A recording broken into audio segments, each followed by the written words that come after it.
Ok, ben, merci Pierre.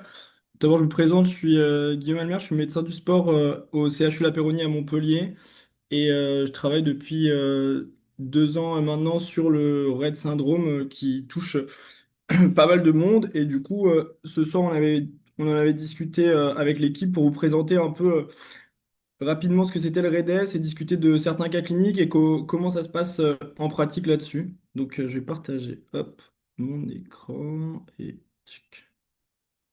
Normalement, vous allez. C'est bon? Est-ce que vous l'avez? Ouais, c'est bon. Ok, nickel. Alors, je vais essayer d'être assez succinct, mais il y a quand même pas mal de points importants qu'on détaillera. Et en fin de partie, on aura l'avis du docteur Valentin Guillemin, qui est aussi un membre de l'équipe du CGMS, qui s'occupe d'Arkea, ex-Feu Arkea BNB Hotel, la section féminine. Et, euh, et du coup, il nous donnera un petit peu son point de vue chez les cyclistes féminins, parce que c'est comme ça qu'on en a parlé du REDES récemment. Alors, en gros, le REDES, ça part à la base de la triade de l'athlète féminine dans les années 90. Et la triade de l'athlète féminine, ça regroupait les troubles du cycle menstruel, les troubles de minéralisation osseuse et les troubles du comportement alimentaire. Et puis plus la recherche a avancé et plus le temps a passé, plus on s'est rendu compte que finalement, il n'y avait pas que ces trois choses-là, mais en fait, c'était vraiment tout un ensemble de symptômes qui, euh, qui était dû à une carence énergétique dans le sport. Du coup, c'est le CIO qui s'est penché le plus dessus, et on voit qu'en 10 ans, entre 2014 et 2023, il y a eu pas mal d'études réalisées sur le sujet, et pour aboutir au développement d'un score REDS 4.2, qui est un outil d'aide au diagnostic de REDS. Donc ça, c'est quelque chose que vous pouvez vraiment mettre en place facilement en pratique quand vous avez des patients en consultation. Et en gros, nous, la question s'est posée au CHU via la Fédération de triathlon de comment on pouvait faire pour dépister et prendre en charge le REDS du point de vue du CHU de Montpellier, parce qu'il n'y avait rien qui était organisé au niveau de notre CREPS, au niveau de l'hôpital en lui-même, même au niveau des cliniques autour. Du coup, bah, nous, on s'est penché là-dessus, puis on a monté une équipe que je vais vous détailler après. Pour qu'on parle tous de la même chose, le REDS, c'est un syndrome d'altération du fonctionnement physiologique ou psychologique chez les athlètes féminins ou masculins, qui est causé par un déficit énergétique, LEA en anglais. Et ce déficit énergétique, il peut être soit prolongé, soit sévère. Ça va créer tout un tas de symptômes, que ce soit vasculaires, gynéco, infectieux, immuno, musculo-squelettiques et au niveau psychique. Et ensuite, bah, surtout une altération du bien-être, un risque accru de blessure et le plus important pour les athlètes, une baisse de la performance. Ça va être souvent la porte d'entrée de vos consultations, ces trois choses-là, et c'est comme ça qu'il va falloir penser à le dépister. Quand on parle de LEA, donc Low Energy Availability, on parle de déficit énergétique. En gros, c'est une inadéquation entre vos apports, ce que vous apportez par l'alimentation, et les dépenses que vous produisez pendant l'effort. Rapportez tout ça à votre masse maigre pour pouvoir le quantifier. En gros, c'est des gens qui vont avoir soit un gros volume d'entraînement, soit qui vont soit pas changer leur alimentation et augmenter au fur et à mesure de leur croissance ou de leur pratique les heures d'entraînement et l'enchaînement des entraînements. Et du coup, on parle de disponibilité énergétique, energy availability, si on réalise la formule d'apport énergétique moins les dépenses à l'effort divisé par la masse maigre. Pour vous donner un peu un ordre d'idée, alors c'est vraiment des choses qui sont très théoriques, mais en gros on parle de déficit énergétique quand chez les femmes on est à moins de 30 kilocalories par kilo de masse maigre par jour, et chez les hommes moins de 9,25 kilocalories par kilo de masse maigre par jour. Si vous avez des questions, vous n'hésitez pas à les poser dans le chat et j'essaierai d'y répondre au fur et à mesure. Hop, si je regarde ça. Tac. Donc en gros, le REDS, on disait que ça pouvait toucher tout un tas d'organes, mais à peu près toutes les fonctions du système immunitaire avec des conséquences qui sont diverses et variées. La prévalence estimée, ben, c'est comme toutes les études, hein, c'est difficile à diagnostiquer, du coup c'est très variable. Chez les femmes, il y a des études qui retrouvent jusqu'à 80% de prévalence de REDS et chez les hommes entre 15 et 70. Chez les hommes, c'est hyper sous-diagnostiqué parce qu'on a peu de marqueurs et c'est des personnes qui consultent beaucoup moins que les femmes. En gros, ce qu'il faut retenir, il y a quatre gros profils à risque.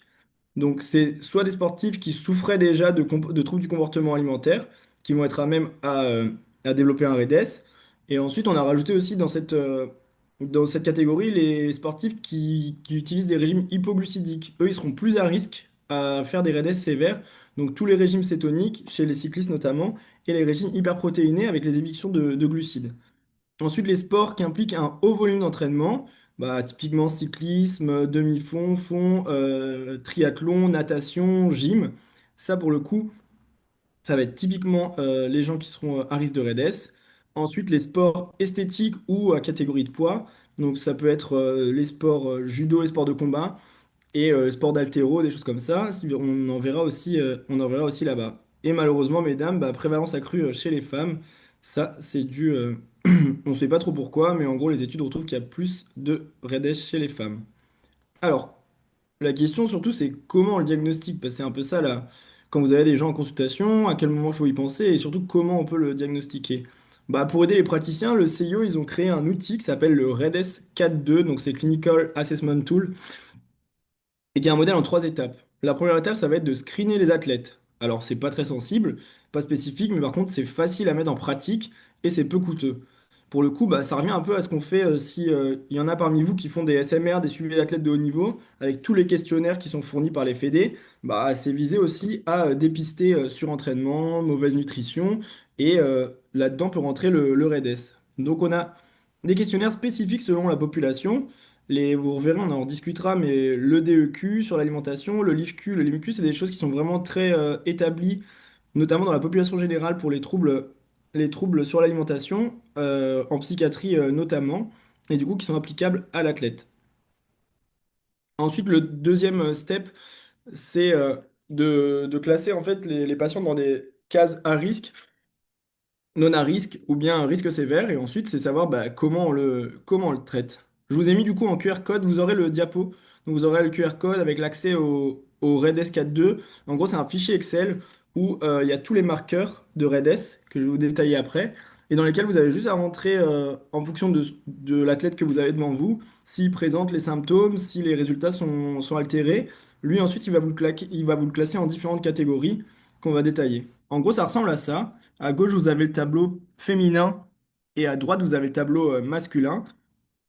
Donc, ce qu'on voit, c'est que les indicateurs primeurs sévères, ça reste le côté gynécologique endocrinien. Chez les hommes, c'est la testostérone qui va être basse, ou chez les femmes, ça va être bah, aménorrhée primaire ou aménorrhée secondaire, due à une aménorrhée fonctionnelle. En gros, c'est pas de cycle pendant un an ou plus. Et aménorrhée aménorrhée hypothalamique fonctionnelle, ça veut dire que c'est pas dû à une autre cause, donc il faut éliminer toutes les autres causes d'aménorrhée chez les femmes. Donc entourez-vous de bons gynécomèdes. Ensuite, on a bah, tout ce qui va être endocrinien, on va être tout ce qui va être musculo-squelettique avec les fractures de fatigue à haut risque ou à faible risque. Et ensuite, on va être tout ce qui va être spécifiquement osseux avec les troubles de la minéralisation, les ostéodensitométries basses avec les ostéopénies. Chez les jeunes et chez les adolescents, les cassures de courbes de croissance. Et après, plus spécifiquement, comme on disait tout à l'heure, ça va être des scores élevés à certains questionnaires spécifiques de troubles alimentaires. Après, on a des indicateurs secondaires et vous verrez qu'on a des indicateurs qui rentrent pas dans ce score, mais qui peuvent vous aider aussi, qui doivent vous mettre la puce à l'oreille si jamais vous les trouvez chez les athlètes ou vous avez une suspicion de RAIDS. Donc, tout ça, vous aurez le temps de le relire à tête reposée, mais en gros, ce qu'il faut retenir, c'est que les principaux, c'est les indicateurs gynécologiques avec les marqueurs primaires sévères. Ça rapporte 2 points et du coup, ça signe quasi à coup sûr un RAIDS. Alors vous allez me dire que du coup toutes les patientes et les patients qui font du sport plus de 15-20 heures par semaine ont tout en REDS, ben oui, mais du coup si elles ont que ça, elles sont à faible risque et du coup on les embête pas pour le reste. Après c'est les définitions, c'est toujours discutable, néanmoins ça vous donne un ordre d'idée. Les marqueurs secondaires en niveau gynéco, c'est les oligoménorrhées ou si vous faites des prises de sang, c'est les anomalies de la LH et de la FSH. Au niveau endocrinien, les marqueurs chez l'homme notamment, c'est la concentration de testostérone, ce que je vous disais tout à l'heure, qui était basse ou un taux qui est au-dessus des normes, mais qui est en dessous du premier quartile. Et ce qui est intéressant à savoir, c'est que il semblerait qu'à partir de 1 à 15 semaines de déficit énergétique, on a la concentration en testostérone qui commence à baisser mais il y a peu d'études, il y a quelques études qui le montrent, mais pas assez d'études de bonne qualité qui le prouvent. Mais il tendrait à dire que en quelques mois, ça peut s'installer et avoir une testostérone qui baisse. Au niveau endocrinien, le principal marqueur, c'est la T3. Donc faites des bilans thyroïdiens à vos patients quand vous avez des doutes là-dessus pour être sûr qu'il n'y ait rien qui déconne à ce moment-là. À court terme, vous n'allez pas avoir d'impact. Et vraiment, c'est quand on va avoir des déficits énergétiques qui sont très sévères que là, on va avoir une baisse de la T3 ou alors si c'est des choses qui durent sur le long terme, plus de 3 mois. Donc si c'est un athlète qui a été un peu en errance et qu'on savait pas trop ce qu'il avait, baisse de la performance et que vous avez une T3 effondrée, bah, vous posez même pas la question. Je pense que c'est un des marqueurs sur les choses un peu sévères ou qui durent depuis longtemps. Ensuite, ayez toujours dans votre équipe un médecin nucléaire ou bien un centre qui fait de la DEXA ou des ostéodensitométries, parce que ça va vous permettre de un d'avoir un suivi des patients et de 2 de voir un peu post-fracture de fatigue ou post-REDES, savoir un petit peu où ils en sont au niveau de la minéralisation osseuse et savoir comment vous allez les aider au niveau des supplémentations. Donc, en vrai, il n'y a pas trop de normes qui sont établies chez l'athlète. C'est assez discuté. Ce qui est montré, c'est que nous, il y avait des études qui avaient été faites à Montpellier par les médecins nucléaires, chez les triathlètes, et ils avaient tous des Z-scores qui sont ils étaient tous ostéopéniques et des Z-scores qui sont inférieurs à -1. Donc, on savait pas trop quoi en faire. On s'est dit que c'était sûrement la norme triathlète, même la norme de certains athlètes cyclistes ou quoi. Ils doivent avoir des normes qui sont basses et pour autant, ils n'étaient pas forcément REDES. Ils avaient vraiment que ça. Donc, à prendre quand même avec des pincettes, mais hyper intéressant pour le suivi, la DMO. Donc après, niveau fracture de fatigue, ça reste, ça reste des choses assez classiques. Si elle a un antécédent de fracture de fatigue au niveau col fémoral, hanche, sacrum pelvis, ben, du coup, vous avez un marqueur primaire ou sinon deux antécédents de fracture de fatigue à bas risque, que ce soit sur les métatarses ou les tibias, tous les autres sites où il peut y avoir des fractures de fatigue. Et ils ont rajouté quelque chose qui est intéressant aussi, c'est si l'athlète a été absent de 6 mois d'entraînement dans les 2 années précédentes sur des blessures récidivantes, des tendinopathies, des lésions musculaires, des choses comme ça. Ça, c'est aussi quelque chose à prendre en compte. Au niveau nutritionnel, c'est là que ça se complique parce que ben, c'est souvent par auto-questionnaire et ça dépend vraiment de la fiabilité des athlètes. Mais on a des questionnaires qui sont très bien faits, notamment par les équipes de psychiatrie sur les troubles du comportement alimentaire. C'est eux qui sont le plus costaud là-dessus et les endocs. Et en gros, si vous avez un TCA qui est suspecté ou diagnostiqué, il y a un questionnaire, ça s'appelle l'EDEQ. Alors, il est assez long et fastidieux à faire, mais il y a quelques questions. Il y a une version simplifiée de cet EDEQ avec uniquement 4 questions, ou bien si vous avez une des réponses une ou plusieurs réponses qui est vraie, à ce moment-là, vous pouvez signer un TCA pour votre athlète et alors à ce moment-là, le faire prendre en charge et le faire suivre, puis surtout l'accompagner pour qu'il aille le mieux. Mais c'est un questionnaire qui est très répandu pour en discuter avec les psychiatres et les endocs sur les TCA enfants et adultes. Au niveau des marqueurs secondaires, il va y avoir des troubles du cholestérol. Alors, il n'y avait pas de preuve que la faible disponibilité énergétique chez les athlètes modifiait le profil lipidique, mais en gros, il y a quand même plusieurs études qui tendent à montrer qu'on a une augmentation du LDL chez les gens qui ont des aménorrhées de manière chronique. Et il y avait une étude qui a été faite sur le MMA avec des grosses pertes de poids et il semblerait qu'ils augmentaient leur taux de cholestérol. Donc ça rentre selon CIO dans les marqueurs secondaires. Pareil, chez les gens qui ont des troubles de la santé mentale, qui ont anxiété ou syndrome dépressif, il y a un questionnaire qui s'appelle questionnaire mini, vous aurez le lien et qui vous rapporte sur quelques questions. Pareil, ça aide, c'est des questionnaires dépistage anxiété-dépression qui sont utilisés par les psys et assez facile à mettre en place et pour le coup, ça aide quand même à dénouer quelques problèmes si la personne n'est pas ouverte à en parler d'elle-même. Ce que je vous disais, c'est qu'il y a aussi des marqueurs qui sont en cours d'étude et qui sont potentiellement qui peuvent rentrer dans le REDES. Alors, ils rentrent pas dans le calcul de votre score, mais pour le coup, il y en a quand même pas mal qui sont en cours d'exploration. Vous avez les impédances métriques de repos, si vous brûlez peu de calories au repos, alors ça c'est vraiment dans les certains CHU où vous pourrez le mesurer, mais en gros, il y a les incontinences urinaires, ça rentrerait dans le REDES, enfin bref, il y en a tout un tas, et les troubles du sommeil, l'hypotension orthostatique. Après, généralement, cela, ça arrive quand on est sur quelque chose d'assez sévère.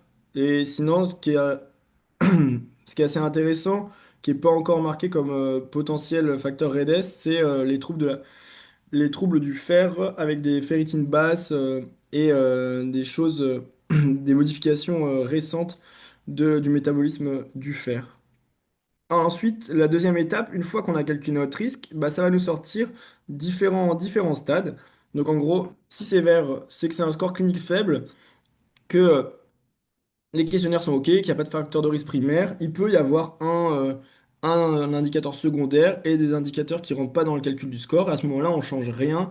Il n'y a pas besoin de traitement et surtout l'athlète il s'entraîne entièrement et il fait ses compètes. Par contre, si on passe côté jaune, orange ou rouge, là, à ce moment-là, il faut se poser des questions. Alors, jaune, ça peut être traité, je pense, de manière tout seul dans son coin en tant que médecin du sport, en adaptant et surtout en monitorant et en suivant bien les athlètes de manière appropriée, de manière régulière, sans restriction d'entraînement et de compétition. Par contre, orange ou rouge, moi, je vous conseille grandement de vous faire aider dans votre prise en charge par des spécialistes, que ce soit gynéco, endoc, psy, et surtout d'en discuter grandement avec l'athlète et les coachs pour savoir comment gérer ça au mieux.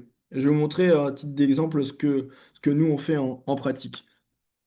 Donc voilà, je vous ai mis un petit cas clinique pour vous dire un petit peu comment ça s'est passé chez nous. Donc on a vu une patiente qui a été adressée par sa coach parce qu'en gros, baisse de la performance et elle avait les symptômes de fatigue chronique, elle se levait, elle était crevée et surtout elle n'arrivait pas à enchaîner ses séances à pied. C'est une patiente du pôle triathlon, donc elle s'entraîne entre 15-20 heures semaine. Même là, elle était arrivée à Montpellier, elle était montée à 25 heures. Et en gros, elle, surtout, elle se plaignait de pas pouvoir assumer les grosses séances de course à pied. Natation, vélo, il n'y avait pas trop de problème, mais dès que ça mettait de l'intensité sur la piste, bah, elle pétait au bout de la deuxième série. Dans Santé en médicaux, il y avait une histoire de carence martiale qui était supplémentée, mais que le suivi n'était pas régulier. C'était son médecin traitant qui était au fin fond de la Normandie qui la suivait. Et elle avait aussi des dysménorrhées, c'est-à-dire que là, ça faisait 3 mois qu'elle avait pas ses règles et sinon elle les avait jamais de manière régulière. Mais c'était quelque chose qui était connu dans sa famille, du coup pour elle ça l'inquiétait pas. En gros, le point de vue du coach, c'était ben voilà, l'athlète elle augmente son temps de sommeil, elle est tout le temps fatiguée, et surtout bah elle tolère pas les séances intenses. Il y avait la nutritionniste du Krebs qui l'avait vu, qui nous disait que la diète à l'effort, elle était un peu cata, elle s'alimentait pas bien, et que le matin, avant d'aller faire ses séances, il n'y avait aucun apport énergétique, du coup, ben, ça pouvait forcément pas passer. Donc ils avaient mis en place un carnet alimentaire, une majoration des apports, et surtout, elle la voyait régulièrement en consultation, avec un suivi qui était plutôt bien, bien observé par l'athlète. Nous, côté médecin du sport, je vous dis bah, comment ça s'est passé. Euh, Elle avait été vue en SMR, il n'y avait pas eu d'anomalie qui était dépistée avec tous les questionnaires. Dans les antécédents médicaux, on n'avait que une pneumopathie, mais qui rentre pas du tout dans un cadre de pathologie ou autre. Enfin, c'est juste, elle a fait une pneumopathie. Et du coup, on s'était posé la question, bah, comment on a pu passer à côté de cet athlète-là. Et et la question, bah, c'était comment on met en évidence les anomalies sur une consultation, tout ce que je vous ai dit avant, comment on arrive à être plus systématique et à pas passer au travers. En gros, bah, ce qu'on s'était dit, c'est que si chacun fait le truc dans son coin, on va évaluer de manière que partielle le problème. Et si on discute pas entre nous, ben, on risque, les athlètes ils risquent de passer entre les mailles du filet. Bah, c'est un peu ce qui s'est passé avec elle. Heureusement, on l'a rattrapée. Du coup, on l'a évaluée de manière initiale au CHU. On lui a fait une épreuve d'effort pour voir s'il n'y avait pas de déficit à l'effort, une calorimétrie de repos, une prise de sang. Je vous ai passé tout ce qu'on avait fait, mais en gros, c'est tout le bilan endocrinien, gynéco. Je pourrais vous le mettre en détail si vous voulez ce qu'on fait nous au CHU. Son ostéodensitométrie et ce qu'elle faisait sur ses entraînements. Donc, en gros, une VO2 max qui était normale, une calo qui était à la limite basse. Elle était en aménorrhée hypothalamique fonctionnelle, donc il n'y avait pas d'autres troubles mis à part que bah, niveau endocrinien et gynéco, ça ne fonctionnait pas. Et elle avait un Z-score qui était inférieur à -1. De tête, c'était -2, -3 sur les lombaires et sur le col du fémur. Niveau entraînement, on avait dit qu'on coupait tout ce qui était intensité en course à pied et en vélo. On lui laissait la natte, les sorties longues à vélo et les footings en course à pied. On a refait à 3 mois. Alors on tâtonnait, du coup, c'est discutable de refaire à 3 mois tout ça, mais on voulait vraiment avoir un suivi de manière régulière. Du coup, on a tout refait. Niveau VO2 max, avec la prise en charge nutritionnelle, l'éviction de l'entraînement et le fait d'avoir recadré les choses, bah, sa VO2 max, elle avait augmenté. Alors, c'est peut être juste sur le test, hein. Elle avait augmenté sa dépense énergétique de repos. On voyait que la machine recommençait à refonctionner. Elle avait eu un cycle durant les 3 mois où on avait supprimé l'intensité course à pied et vélo et rééquilibré l'alimentation. Et par contre, son densitométrie était toujours basse, mais c'était en légère amélioration. Et elle avait pu reprendre le vélo à intensité, mais la course à pied, c'était toujours impossible, c'est-à-dire qu'elle claquait à toutes les séances dès qu'elle faisait des 400. On l'a revue ensuite à 9 mois, on a fait une consultation de suivi, surtout gynéco, médecine du sport et avec sa coach. Elle n'avait pas de reprise de cycle de manière régulière, elle avait eu 2 cycles sur les 9 mois. Niveau entraînement, elle avait remis de l'intensité en course à pied, ça passait bien et elle avait pu reprendre la compétition. On n'avait pas refait d'examen à ce moment-là parce qu'elle était en grosse période Enfin, elle attaquait ses compètes et du coup, on ne pouvait pas la rebilanter. Et enfin, à 1 an, quand on l'a revue sur la nutrition, avec la diète, quand on a refait le point, elle était en nette amélioration, elle arrivait bien à manger à l'effort, elle avait clairement changé toute l'alimentation et les fausses croyances qu'elle avait initialement. On avait refait une prise de sang complète, elle avait plus sa carence martiale depuis 6 mois. Et surtout, ce qui était satisfaisant et pour elle et pour sa coach et pour nous, c'est que bah, elle avait pu refaire une course de D1, elle avait fait son premier podium à 19 ans sur une course élite, ce qui est assez costaud. Alors, il n'y a pas une énorme densité, mais quand même, faire podium sur une D1, c'est quand même assez solide. Donc voilà. Donc en gros, quels moyens on a mis pour atteindre ces objectifs et pour pouvoir prendre en charge de manière efficace cette patiente? Alors, je vous avoue que la prise en charge, elle était bancale, hein, parce que c'était une des premières patientes qu'on voyait, mais on a décidé quand même de créer quelque chose d'unifié. Alors, ce que je vous disais tout à l'heure, et je pense que le plus important à retenir, c'est qu'il faut s'entourer parce que chaque personne a des compétences à vous apporter. Entourez-vous d'un gynécologue, d'un physiologiste ou d'un médecin nucléaire. Rapprochez-vous des CHU ou bien des centres qui sont à côté de chez vous, d'un bon médecin du sport, d'un endocrino, d'un kiné, des psychologues et des prépas mentales. Psychologue du sport, c'est l'idéal. Si vous n'en avez pas, ben, psychologue et prépa mentale ou des gens qui sont intéressés par ça, d'une nutritionniste du sport avec qui vous pouvez communiquer parce que c'est hyper important. Et surtout, ce qui est le plus dur, c'est le côté sportif, l'entourage sportif, les coachs et, euh, ben, tout le staff sportif. Pourquoi? Parce que chacun a sa pierre à l'édifice à amener et chacun peut être la porte d'entrée d'un dépistage de REDS. Donc nous, voilà le réseau qu'on avait monté au CHU.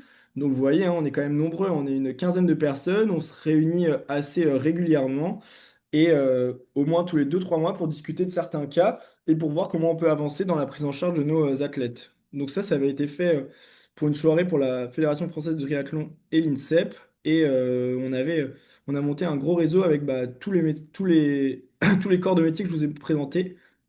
Juste à côté, on a la chance d'avoir les DTN de la Fédé qui bossent avec nous et qui nous aident à nous améliorer en fonction des demandes de leurs athlètes. Et ensuite, niveau parcours de soins en pratique, qu'est-ce qu'on a mis en place? Qu'est-ce qu'on a choisi nous? Ben, on est reparti de la base du CIO et on s'est dit qu'on allait screener tous les athlètes qui étaient en échec sportif, qui avaient des blessures récidivantes, des baisses de la performance de manière aiguë ou chronique, des grosses variations de poids ou bien un TCA qui avait été diagnostiqué par la nutritionniste. Ensuite, on allait les revoir. Et ce screening, il allait être fait, bah, comme je vous ai dit, par soit le médecin du sport, le staff, la nutritionniste ou même la psychologue qui les suit, en tout cas pour les athlètes de haut niveau au CREPS. Et sinon, si vous avez des amis psychologues ou des contacts psychologues, n'hésitez pas à leur en parler. Comme ça, ils pourront vous adresser des patients. L'idée, c'était d'élargir le champ du dépistage aux athlètes eux-mêmes en les sensibilisant à l'entourage et à l'entourage médico-professionnel. C'est pour ça qu'on fait ces présentations là ce soir. Ensuite, une fois qu'on les a vus, nous, qu'on les a screenés, on les reçoit à une première consultation. À partir de ce moment-là, et ben, on fait le bilan. La problématique du bilan, c'est notamment chez les athlètes de haut niveau, la question qui se pose par les staffs sportifs, c'est ok, pas de souci, l'athlète, t'as l'impression que ça va pas, mais par contre, moi, j'ai besoin de savoir rapidement et de manière efficace ce qu'on peut faire, ce que j'ai le droit de lui faire faire et ce que j'ai pas le droit de lui faire faire. Donc pour ça, on avait cette contrainte temporelle qui nous disait que, ok, bah, il faut passer tous ces examens-là, voir tous les spécialistes, endoc, gynéco, diète, psycho, psychiatre si besoin, faire les bios, faire les DMO, faire les calots de repos, programmer les épreuves d'effort. Et en accord avec les staffs et les fédés, enfin et la fédé de triathlon et surtout nous, ce qu'on pouvait leur donner, c'est qu'on leur a dit que dans un délai de 2 3 semaines, on était capable de faire tous ces examens et leur rendre un bilan, un bilan exhaustif de l'athlète et pouvoir discuter après de la prise en charge.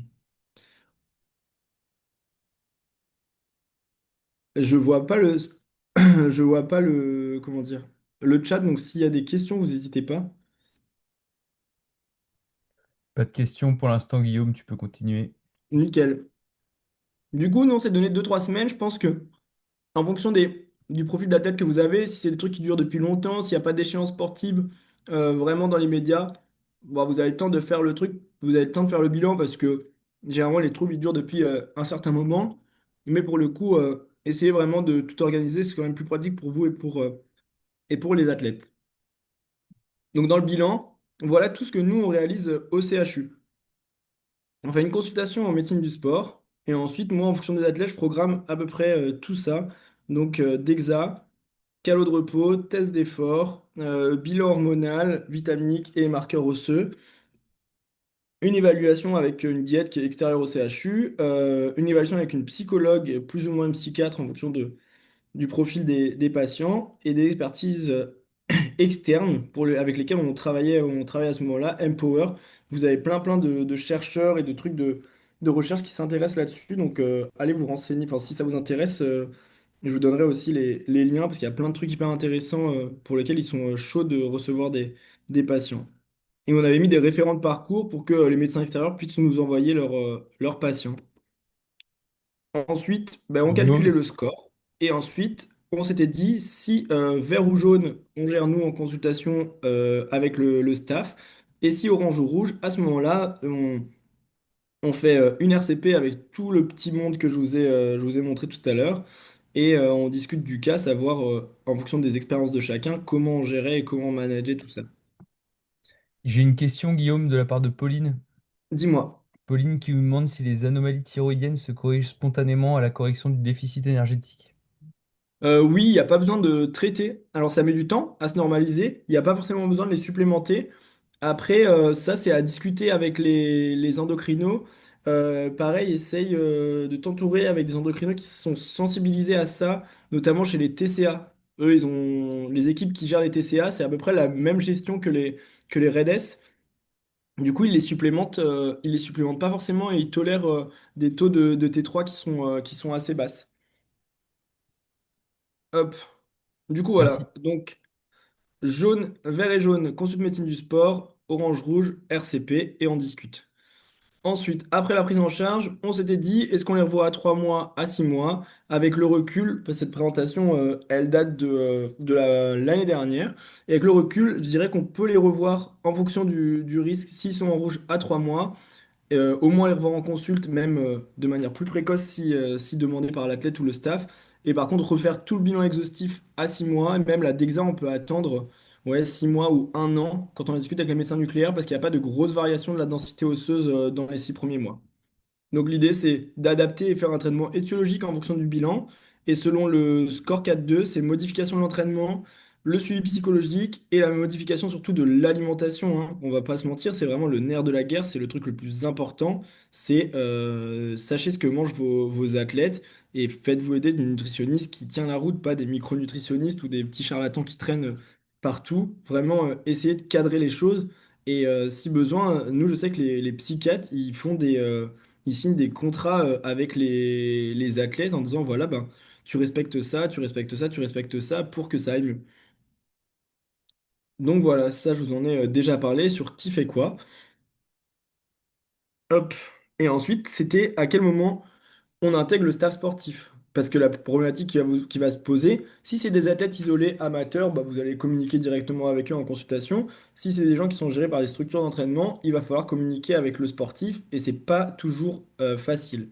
Je prends un exemple tout bête, l'exemple des gymnastes, des GR. Je sais pas s'il y en a parmi vous qui gèrent des staffs qui gère des pôles de GR ou de gym, c'est une catastrophe. Et même si vous diagnostiquez vos REDS, vous aurez beau dire ce que vous voulez, si elles se sont pas fait 50 fractures de fatigue, vous arriverez à... Enfin, en tout cas, nous ici, on arrive à rien en tirer du staff. Ils sont pas vraiment à l'écoute. Donc, il y a toujours les limites de ce ce qui est en théorie et ce qu'on peut appliquer en pratique en fonction de qui on a en face de nous.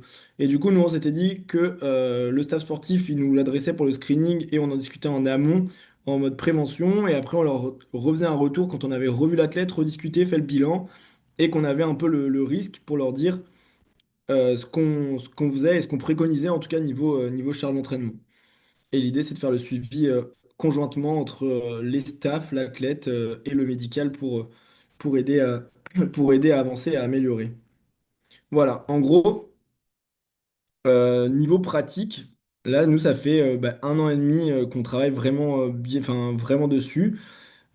Moi, ce que je vois en pratique de médecine du sport et de consultation, je fais de la consultation tout venant de médecine du sport au CHU. Et vraiment, si vous avez des gens qui viennent pour des fractures de fatigue, ne faites pas l'erreur de se dire, bah ok, c'est une fracture de fatigue, on a augmenté trop vite l'entraînement. Posez des questions vraiment, enfin, structurez votre consultation toujours de la même manière. Alors, en libéral, ça peut prendre du temps. Mais mine de rien, enfin, vous avez trois trucs à aborder et déjà vous aurez une idée en tête de la personne que vous avez en face, surtout si c'est la première fois que vous le voyez. Posez la question de comment vous vous nourrissez pendant les efforts et en dehors. Savoir s'il prend rien du tout à l'effort et qu'il fait un volume d'entraînement pour un Ironman, bah ok, la fracture de fatigue, enfin, vous posez pas trop la question, vous savez pourquoi elle est là. Si en dehors il mange pas après, ou bien il fait un régime où il évite les glucides, mais par contre il s'entraîne comme un zinzin en faisant que du sport d'endurance et 100 km de course à pied par semaine et qui bouffe que des protes et des légumes, bah pareil, enfin. C'est des trucs tout bêtes, mais en vrai, ça vaut le coup de poser la question parce que vous allez vous trouver avec des gens qui font beaucoup de sport et on a l'impression qu'ils sont informés là-dessus et qui, à partir du moment où les gens font un volume d'entraînement énorme, on a l'impression qu'ils sont OK avec tout ce qui est nutrition, mais en fait, c'est pas du tout le cas. Souvent, c'est pas le cas et il faut les aider, les accompagner là-dessus, questionner les femmes sur les cycles, sur savoir est-ce que les règles sont régulières, combien de temps ça dure, est-ce qu'il y a déjà eu des périodes d'aménorrhée, des choses comme ça. Et vraiment, ça va vous mettre vite fait la puce à l'oreille. Alors, je dis pas qu'il faut faire des échos et des bilans poussés gynéco à tout le monde, mais vraiment, surtout si vous avez des athlètes qui ont entre 25 35 ans, si vous leur parlez un peu désir d'enfant et qu'elles vous disent bah, j'ai pas eu mes règles depuis 1 an et demi, 2 ans, bah, à ce moment-là, quand même, posez-vous la question de faire un bilan gynéco complet pour s'assurer que c'est juste une aménorrhée fonctionnelle et dites-lui que même en corrigeant ça, ça va mettre du temps à revenir et que s'il y a un désir de grossesse, ben, il va falloir s'y prendre largement en amont parce que sinon, ça risque pas de marcher du premier coup, même en corrigeant l'alimentation et le volume sportif. Et demandez-leur aussi si elles ont un bilan sanguin récent. Moi, je me suis déjà retrouvé avec pas mal, enfin, avec des patients qui disent, ah, mais oui, finalement, je suis supplémenté en fer, j'ai une anémie parce que bah, je manque de fer, machin et tout. Et là, pareil, si vous mettez le doigt dedans et que vous creusez un peu, bah, vous retrouvez des niveaux nutrition, bah, des trucs qui vont pas, des entraînements qui sont pas bien structurés. Pareil, si vous occupez des gens de sport d'endurance, informez-vous sur comment ça structure un entraînement de sport d'endurance et vous verrez vite que les gens ils font n'importe quoi dans leurs entraînements, surtout les sportifs amateurs. Et je vais introduire mon cher collègue Valentin Guillemin qui va un peu nous donner un peu son retour d'expérience de comment on gère dans un effectif de cyclistes pro. Savoir si tu as été, Val, bah, confronté à ce problème. En plus, bah, tu étais un peu au cœur de l'actualité pendant le Tour de France et avant, parce que bah, c'est là où on en a beaucoup parlé du REDS, des filles qui étaient trop maigres pendant le Tour et qui étaient en quête de performance. Et du coup, est-ce que toi, ça t'a impacté? Est-ce que vis-à-vis de ça, tu avais changé ta pratique? Ou est-ce que c'était déjà géré en amont avec les staffs médicaux qui étaient déjà en place? Salut, bah écoute, déjà merci, le topo était trop trop cool, c'était bien pratique et super clair. Puis en plus, ça permet de voir un peu ce qui se fait chez vous. Donc franchement, vous êtes plutôt bien organisé, je trouve, mieux que tout ce que j'ai vu. Donc ouais, par rapport au vélo, bah ouais, c'était un peu dans le cœur de l'actualité par rapport à Pauline Ferrand-Prévot cet été là, qui a mis pas mal de photos sur les réseaux sociaux, voilà, en disant qu'elle avait perdu du poids et tout. Donc on en a un petit peu parlé pour mettre en garde et dire que tout était un peu sorti de son contexte et elle le faisait dans un cadre pro vraiment mesuré pour une période donnée et qu'en fait elle était quand même bien suivie et qu'il fallait pas que ça donne de mauvaises idées à des jeunes sportifs, sportives qui voulaient lui ressembler et pas qu'ils fassent ça tout seuls de leur côté et jusqu'à la catastrophe quoi. Donc ouais, bah, globalement je pense que tu as tout dit. J'ai pris un peu quelques notes.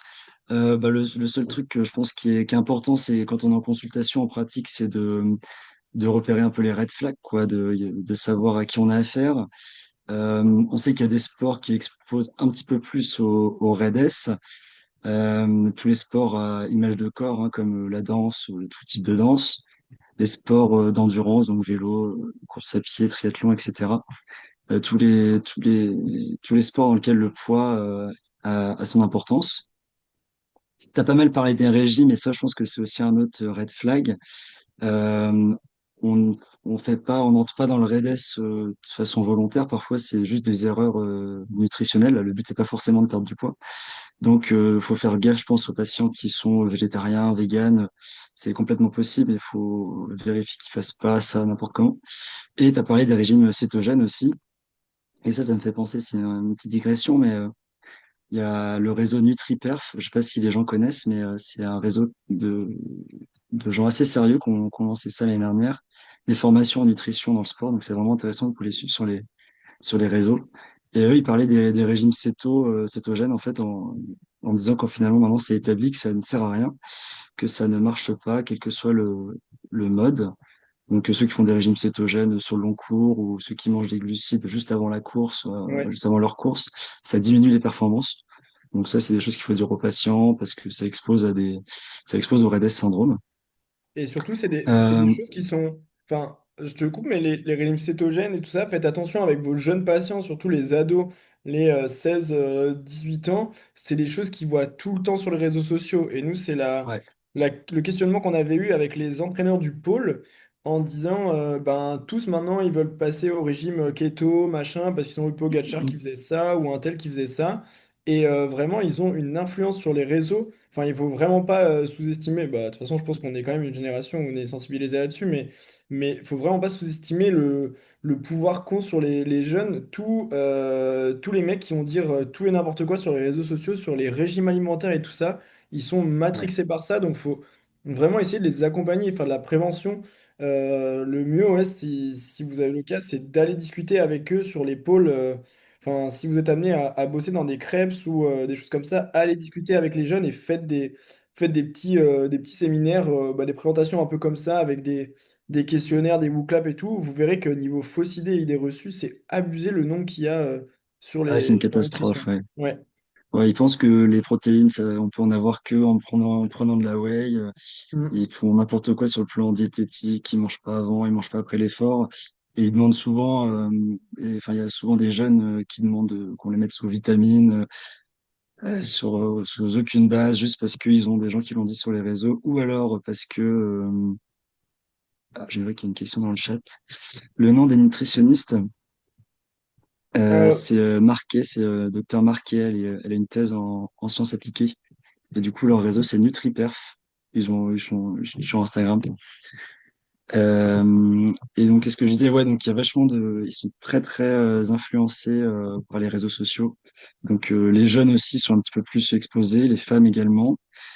Et il faut aussi se rappeler que le souci, c'est pas que l'ostéoporose. Le souci, c'est pas que l'aménorrhée. Il peut y avoir plein d'autres signes cliniques auxquels il faut rester vigilant. Donc, bah, la baisse de performance, le moral, tout ça. Donc, faut vraiment être hyper vigilant à ça en consultation et il faut pas hésiter à utiliser le score RED-S E4-2 là dont tu as parlé en fait, hein, Guillaume, tout à l'heure. En cas de doute, par exemple en cas d'aménorrhée, bah moi du coup je parle plutôt du cyclisme féminin parce que j'étais pas mal exposé, même dans mon équipe, hein, il y avait à peu près ouais, plus d'un quart de l'équipe qui a des TCA ou qui en a eu. ou en tout cas qui était en déficit énergétique. Donc la première question à se poser, c'est est-ce que c'est fonctionnel ou pas? Moi, j'avais un peu échangé avec Carole Maître, qui est gynéco à Ouais, l'INSEP, j'en ai pas et parlé, elle mais m'avait oui, donné si vous avez des questions niveau gynéco, n'hésitez pas, hein. C'est elle qui fait tous les papiers dessus sur la ouais, gynéco c'est du la sport. grande papesse Ouais, de gynéco du sport. Donc déjà, la première question à se poser, c'est est-ce que la femme n'est pas enceinte? Donc déjà BTA-HCG. Ensuite, elle m'avait donné son bilan. Donc son bilan, c'est globalement, c'est de faire une prolactinémie, un bilan thyroïdien avec TSH et T3L, c'est ce que tu as dit. LH-FSH, ouais, Estradiol, progestérone et prolactine, ça j'ai déjà dit. Testostéronémie pour se poser la question du SOPK. Un cortisol à 8 heures du matin. Moi, j'ajoute une ferritine parce qu'en fait, ça rentre dans le cadre de toutes les carences. Et exactement. dans les sports à endurance, elles sont toutes, enfin, elles ont toutes été anémiées ou elles ont toutes des taux de ferritine assez bas. Et maintenant, j'ajouterais donc la recherche d'anomalies lipidiques. Hein, j'étais pas du tout au courant pour les LDL qu'augmente Guillaume. Hmm. Ouais. Merci de nous avoir instruits. Et les Et après, pour calcémies? aller plus loin, comment? Pensez à faire les calcémies aussi si vous avez des parce que du coup, quitte à faire des prises de sang, enfin rajouter vraiment tout ce qui est global, donc ouais, mettez les calcémies, enfin toutes les choses qu'on peut corriger facilement, quoi. Après, faut pas se faire piéger par la calcémie parce que même en cas d'ostéopénie, d'ostéoporose, en fait, l'homéostasie est très bonne, donc la calcémie Mm. reste normale parce qu'en fait, le corps va puiser dans ses réserves, quoi, entre guillemets. Donc, on peut être complètement en ostéopénie, en grosse carence Ouais, calcique et avoir un bilan calcique normal. Donc, faut quand même, faire des faut dexas. pas se faire avoir par ça. Faut faire soit une DEXA, soit des DMO, enfin, ce que vous avez sous la main. Éventuellement, ce qui est pas trop difficile d'accès, c'est une IRM cérébrale, hein, si on a une prolactine élevée, si on a un SOPK, ils ont le droit aussi d'avoir des pathologies de monsieur, madame, tout le monde. Donc une IRM cérébrale pour voir la septure et des échos pelviennes pour rechercher des insuffisances ovariennes primaires ou secondaires. Voilà, ils font aussi les pathologies de monsieur, madame, tout le monde. Faut pas hésiter à passer la main, puisqu'on n'est pas, enfin, Exactement. moi, en tout cas, je suis pas gynéco. C'est ce Mais que je pense j'allais qu'on est dire. surtout là dans un but de dépistage. Faut qu'on débrouille un peu les choses. Si on fait un bon bilan de première intention, c'est intéressant, mais après, il faut savoir vite passer la main. Parce que, en tout cas, moi, pour ma part, je ne me sens pas compétent. Et Faut surtout, aussi regarder tout ce qui va autour, donc faut pas hésiter à utiliser les questionnaires mini, là, dont tu as parlé, Guillaume. Moi, j'utilise aussi l'échelle d'Hamilton, là, qu'on utilise en médecine générale, les échelles de dépression classiques. C'est mieux que rien. Et après, faut surtout avoir un réseau vraiment multidisciplinaire, donc pas hésiter à contacter des collègues qui s'y connaissent bien. Donc, Carole Maître elle répond assez facilement. Parfois, elle oublie, mais il faut la relancer. Il faut trouver des psychologues du sport dans l'idéal, mais des psychologues aussi, ça fait l'affaire si on est dans des endroits un peu plus reculés. Donc les psychologues, ils auront forcément quelque chose à apporter. Et puis moi, ce que j'ai fait avec les filles de l'équipe, là, souvent quand il y a des TCA, quand il y a des déficits, on va dire volontaires, j'établis des contrats. Donc on essaye un petit peu de voir ce qu'elles sont capables de faire de leur côté euh, pour qu'il y ait un lien de confiance qui s'établisse, quoi, qu'on leur dise pas, bah écoute, t'essayes de manger plus, t'essayes de voir le diététicien, t'essayes d'améliorer ci et ça. En fait, si elles ont des TCA, ça marchera pas, quoi. Donc, faut voir avec elles si elles sont capables de reprendre du poids par rapport à l'image de leur corps. Faut voir combien elles sont capables de reprendre, si elles sont d'accord, comment. Et moi, j'ai établi, avec une défi cette année, c'était assez intéressant, mais on a établi un petit protocole. Tous les 2 mois, elles se pesaient, puis on essayait de prendre un demi-kilo. Et en fait, ça l'a fait, c'est le rythme que elle avait proposé. Donc progressivement, bah, elle a repris du poids, elle a regagné en compétences, donc elle a vachement eu de résultats en fait sur la deuxième partie de saison. Et par rapport à ce cas-là que j'ai en tête, c'est assez drôle parce que du coup, j'ai établi un suivi des prises de sang régulières pour voir si elle avait des cycles hormonaux qui se remettaient en place. Et en fait, ça a été le cas. À partir du moment où elle a reperformé, qu'elle se sentait en super forme, elle avait une cyclicité de ses hormones qui revenait, ouais. une inhibition œstrogénique qui était normale, qui était dans des taux complètement attendus, mais en fait, ses règles ne sont pas revenues. Donc là, bah, moi, n'étant pas gynéco, je me suis posé pas mal de questions et j'ai contacté des gynécos du sport. Là, en contact, il y a Mathieu Muller, qui est gynéco du sport, pour ceux qui ne le connaissent pas. Il est en Bretagne. Donc Mathieu Muller, lui aussi, pareil, il répond facilement, il est facile d'accès. Et en fait, lui, il m'a dit que c'était pas très grave, que parfois, malgré le déficit énergétique corrigé et la cyclicité des hormones revenues, et l'inhibition éstrogénique suffisante, en fait, les règles peuvent prendre 6 mois, 1 an, 2 ans, revenir, mais qu'en fait, la femme était plus exposée au risque de l'aménorrhée, quoi. Ouais, En fait, c'est vrai que parce c'est que c'est le surtout lié plus. au taux d'œstrogène. Ouais, c'est vraiment ce qui met. Enfin, il faut leur dire que c'est ce qui va être le plus de temps à revenir entre guillemets. Hein. Il faut pas se baser que sur les règles. C'est pour ça que les bilans sanguins ils sont intéressants sur la cyclicité des hormones et voir à quel moment les hormones reviennent à ce moment-là. Il y avait une question, Valentin, dans le chat de Paul. Pour les sports avec fort impact du poids, faut-il s'attendre à une prise de poids conséquente après correction du RED-S? Alors moi j'ai envie de dire, ça dépend comment tu les accompagnes. Si derrière tu mets en place un bon suivi nutritionniste et bah, comme Valentin pouvait faire chez lui des contrats, des choses comme ça. Après c'est sûr que bah, les sportifs qui sont à catégorie de poids, type les judokas ou les arts martiaux, le karaté et tout ça, c'est sûr que eux ils ont été habitués depuis tout petit à faire le yo-yo, donc ils sont plus exposé à ces risques-là, mais je pense qu'avec un bon accompagnement, on peut le limiter au maximum. C'est vraiment hyper dépendant. J'ai une Mm. autre fille cette année, pareil, qui était en RED-S. Elle voulait pas trop reprendre de masse grasse parce que pour l'image de son corps, ça lui allait pas, donc c'était un peu compliqué pour elle. Donc je lui ai proposé d'augmenter un peu sa charge en muscu pour prendre de la masse musculaire du coup, mais en lui disant que pour prendre de la masse musculaire, il fallait qu'elle mange plus. Donc ça lui allait. Elle s'est mise à prendre des collations beaucoup plus après la muscu, les séances de renfo. Et en fait, on peut pas prendre que de la masse musculaire. On prend aussi un peu de masse grasse si on a des bons apports. Et en fait, elle a Ok. réussi à prendre un petit peu de masse grasse aussi. Donc en fait, je pense que faut bidouiller, hein, faut essayer de voir avec l'athlète. Est-ce qu'il y avait d'autres questions dans le chat? Ah, Thibaut, il a mis les petits Oui, il a bilans, mis. Ouais. les triperf. Je vous mettrai aussi le bilan que nous, les gynécos, font au CHU. Si vous n'avez pas de gynéco du sport ou de choses comme ça, déjà, allez pas voir des gynéco ops parce que généralement, ça les fait chier. Voyez plutôt avec des gynécomèdes ou bien sinon des médecins généralistes qui sont spé ou qui font que de la gynéco. Entourez-vous de gens qui comprennent ce que c'est un sportif. Parce que malheureusement, c'est pas monsieur, madame, tout le monde. Si vous faites vous-même du sport, vous savez que bah, il y a des spécificités pour chaque sport. Et si on n'est pas un minimum intéressé par le sujet, bah, on va pas forcément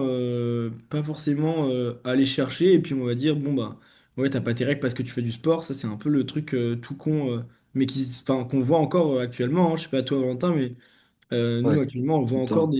des athlètes qui arrivent en disant non, mais on m'a dit c'est bon, c'est normal, ça veut dire que je suis en pleine forme, je suis affûté parce que j'ai pas mes règles. Ça, c'est des trucs qu'on voit encore. Hein.